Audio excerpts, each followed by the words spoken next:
قرآن کریم کے اوراق کاغذ وغیرہ کو قلم کے ذریعے، قلم پینسل وغیرہ کے ذریعے سے پلٹانے کا کیا حکم ہے؟ بے وضو شخص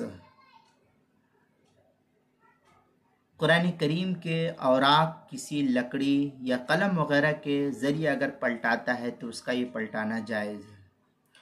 مثلا کوئی شخص قرآن کریم پڑھ رہا تھا، اب اس کو پاد نکل گئی، ہوا نکل گئی، ریح خارج ہو گئی اس کی، یا بدن کے کسی مقام سے خون پیپ وغیرہ جو نواقض وضو ہے یہ پیش آ گیا، اب اس کی وجہ سے اس کا وضو ٹوٹ گیا، تو اب اس کے پاس کوئی قلم، پینسل، کوئی لکڑی یا اور کوئی چیز ہے، کاغذ وغیرہ، اس کے ذریعے سے قرآن کریم کو بند کرتا ہے یا اس کے اوراق کو پلٹی کر دیتا ہے، بند کر دیتا ہے، تو اس کے لیے جائز ہے، لیکن اس کو ہاتھ لگانا جائز نہیں ہے۔ فتاوی شامی میں ہے وَحَلَّ قَلْبُهُ بِعَوْدٍ، پھر آگے ہے ای تقلیب اوراق المصحف بعود ونحوه لعدم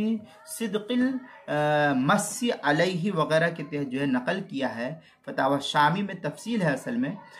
پہلی جلد صفحہ 283، زکریا بک ڈپو دیوبند کا ہندی نسخہ اس کی پہلی جلد صفحہ 316، البحر الرائق اس کی پہلی جلد صفحہ 202، کتاب المسائل اس کی پہلی جلد صفحہ 183 پر اس مسئلے کی تفصیل ہے۔ لہذا اگر کسی شخص کا وضو ٹوٹ جائے تو ہاتھ نہ لگائے، قلم یا دیگر کسی رومال وغیرہ، کپڑے وغیرہ سے، یا پینسل، پین، لکڑی وغیرہ سے، یا کسی اور کاغذ سے قرآن کریم کو بند کرے، خود ہاتھ نہ لگائے۔